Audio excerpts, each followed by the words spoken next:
જય સ્વામિનારાયણ. આ બાજુનો અવાજ વધી ગયો છે જરા. આ બાજુ જય સ્વામિનારાયણ.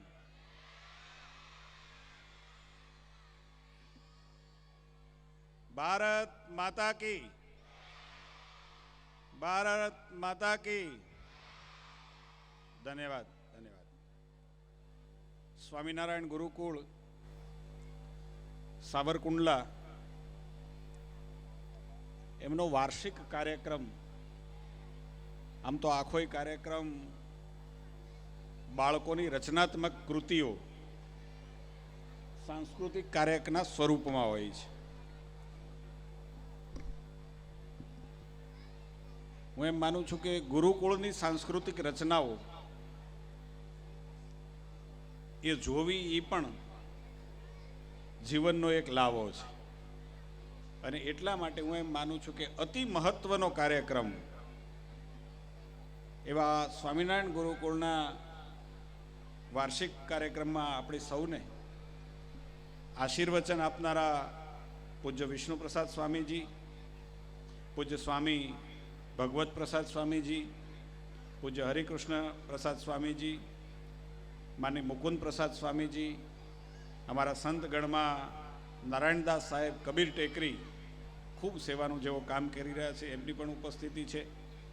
પૂજ્ય ઘનશ્યામ બાપુની પણ ઉપસ્થિતિ, મહંત શ્રી કરશનદાસ બાપુની ઉપસ્થિતિ, શ્રદ્ધેય સંતગણ, ભારતીય જનતા પાર્ટીના અમારા પદાધિકારી, નગરના સાવરકુંડલા નગરના પ્રથમ નાગરિક આપણા નગરપાલિકાના અધ્યક્ષભાઈ શ્રી મેહુલભાઈ, ભારતીય જનતા પાર્ટીના આગેવાન ભાઈ શ્રી શરદભાઈ પંડ્યા, ભાઈ પ્રવીણભાઈ સાવજ, શહેર ભારતીય જનતા પાર્ટીના નવનિયુક્ત અધ્યક્ષ ભાઈ શ્રી અનિરુદ્ધસિંહ, ભારતીય જનતા પાર્ટીના એવા જ અમારા વરિષ્ઠ આગેવાન પૂર્વ અધ્યક્ષ ભાઈ શ્રી જીવનભાઈ વેકરિયા, અમારી આખી ટીમ અહીંયા બેઠી છે.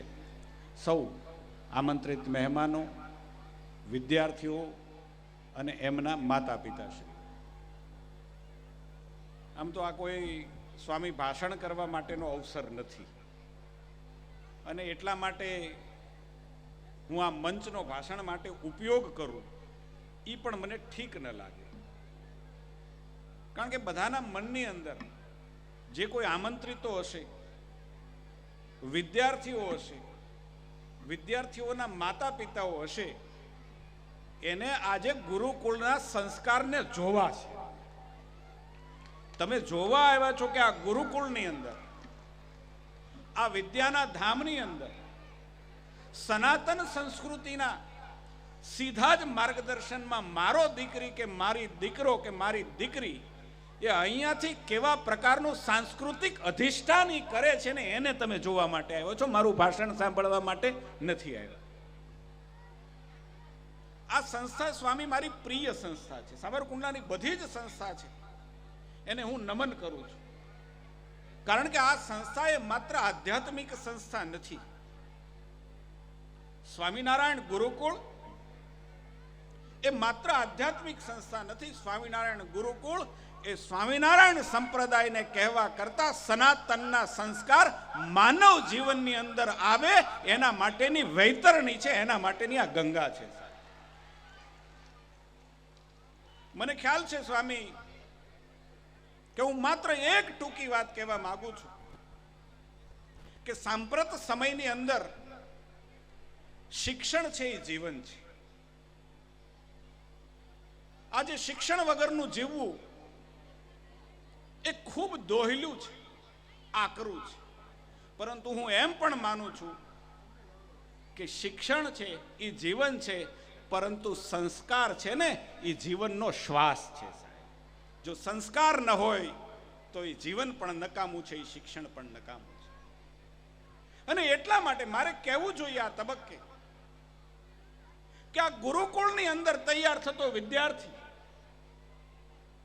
એ વિદ્યાની સાથે સંસ્કાર લઈને જાય છે. શું જીવનમાં કરવા જેવું છે, શું જીવનમાં નથી કરવા જેવું, એના સંસ્કાર આ પટણાંગણમાંથી મને તમને મારી તમારા દીકરા દીકરીઓને આપણા સંતાનોને મળે છે. કારણ કે શિક્ષણ હોય અને સંસ્કાર ન હોય તો શું પરિસ્થિતિ થાય મને પાક્કી ખબર છે. જો શિક્ષણની સાથે સંસ્કાર હોય સ્વામી, તો આ દેશની અંદર અબ્દુલ કલામ પેદા થઈ શકે. શિક્ષણની સાથે સંસ્કાર હોય તો તાળી પાડો, અબ્દુલ કલામ પેદા થાય, દુનિયાનો મિસાઇલ મેન પેદા કરી શકે. અને શિક્ષણની સાથે સંસ્કાર ન હોય તો એ અફઝલ પાકે, નિર્દોષ નાગરિકોની હત્યા કરનારા પાકે. ને આ શિક્ષણ અને સંસ્કાર બંને ન હોય તો આ સ્થિતિ થાય. અને એટલા માટે જરૂર છે શિક્ષણ સાથે સંસ્કારની. અને હું એમ માનું છું કે મારા મતક્ષેત્રમાં સાવરકુંડલા લીલિયાની અંદર શિક્ષણની સાથે સંસ્કાર આપનારી આ સંસ્થાઓ છે ને, એટલે અમે પણ એટલા માટે ઉજળા છીએ સ્વામી, તમારા થકી અમે ઉજળા છીએ. શિક્ષણાધિકારીની હાજરી છે અહીંયા, પણ જેટલી અમારી સરકાર કરે છે એના કરતા તમે વધારે કરો છો. અમે માત્ર શિક્ષણ આપીએ છીએ, તમે સમાજને સંસ્કાર પણ આપો છો ને, એટલે તમને વંદન કરવાનું અમને મન થાય. આ તર્પણ તમારું છે, આ અર્પણ તમારું છે સમાજને. અને એટલે ઘણી વખત હું કહેતો હોઉં કે આ જેણે ભગવા ધારણ કર્યા છે ને, એ સમાજમાંથી ભગવા ધારણ એટલે કર્યા છે કે એને સમાજ માટે કામ કરવું છે ને, એટલે સમાજ માટે એને ભગવા ધારણ કર્યા છે. વિચાર ક્યારેક આવે કે આ સમાજમાં ભગવાધારીઓ ન હોત તો? સંસારને ત્યાગ કર્યો છે, પરિવારને ત્યાગ કર્યો છે, સંપત્તિને ત્યાગ કર્યો છે. એ સંત સમાજ ન હોત તો આ સમાજનું શું થાત? કોણ આ સમાજને સંસ્કાર સાથેનું શિક્ષણ આપત? કોણ આ સમાજને વ્યસન મુક્તિના સંસ્કારો આપત? કોણ આ સમાજના દીકરાને શીખવત કે મા સાથે કેવો વ્યવહાર થઈ શકે, બેન દીકરી સાથે કેવી દ્રષ્ટિથી જોઈ શકાય, નાની બહેન હોય તો એને કેવી રીતે વાલ કરી શકાય? કોણ આ સમાજને શીખવત? અને એટલા માટે વંદન તમને કરું છું કે તમે સંસાર માટે સંસારનો ત્યાગ તમે કર્યો છે. લાખો બાળકોનું ભવિષ્ય આજે ન માત્ર ગુજરાત, ભારતભરની અંદર આ ભગવાધારીઓને ખાસ કરીને કહું તો સ્વામિનારાયણ સંપ્રદાય આ સમજ કરી રહ્યો છે. ન માત્ર શિક્ષણ, તમે સેવાનું ઉત્તમ કામ પણ કરી રહ્યા છો ને, એટલે તમને ફરી ફરી વંદન કરવાનું થાય. દર મહિને ગરીબ પરિવારોને વિના મૂલ્યે આંખનું ઓપરેશન કરવું ને અવિરત એ ચાલવું. એક વખત કરવો કેમ્પ, બે વખત કરવો, ત્યાં માણસો થાકી જાય, અમે પણ થાકી જઈએ. પણ વર્ષોની પરંપરા. હું ગઈ વખતે લગભગ 100 કે 111 ના કેમ્પમાં આવ્યો હતો. 400મો કેમ્પ, 400 કેમ્પ, 300માં કેમ્પમાં હું આવ્યો હતો. એટલે 300 મહિનાથી અવિરત આ પરંપરા ચાલે છે. હું એમ માનું છું કે આ એક નવી ચેતનાનો, અહીંયાથી નવી ચેતના આપણને મળે છે. આધ્યાત્મની સાથે સંસ્કાર પણ મળે છે, અને સંસ્કારની સાથે સેવા પણ મળે છે, અને આ બધાયની સાથે વિદ્યાનું દાન મારા તમારા સંતાનોને મળે છે ને. એટલા માટે હું ખૂબ ખૂબ શુભેચ્છાઓ આપું છું કે આ ગુરુકુળમાં જે ભણે છે એને, અને સમજદારી પૂર્વક એ માવતરને અભિનંદન આપું છું કે તમે રાઈટ સંસ્થાને તમારા બાળકોના ભવિષ્ય માટે એની ચોઈસ કરી છે, તમે એને પસંદ કરી છે. લાખ રૂપિયાની ને 25 લાખ રૂપિયાની ફી લીધે શિક્ષા મળે છે સ્વામી, પણ સંસ્કાર નથી મળતા. હું મહાનગરમાંથી આવું છું, મોટા મહાનગરમાંથી આવું છું, મારા સંતાનો મોટા મહાનગરમાં ભણે છે.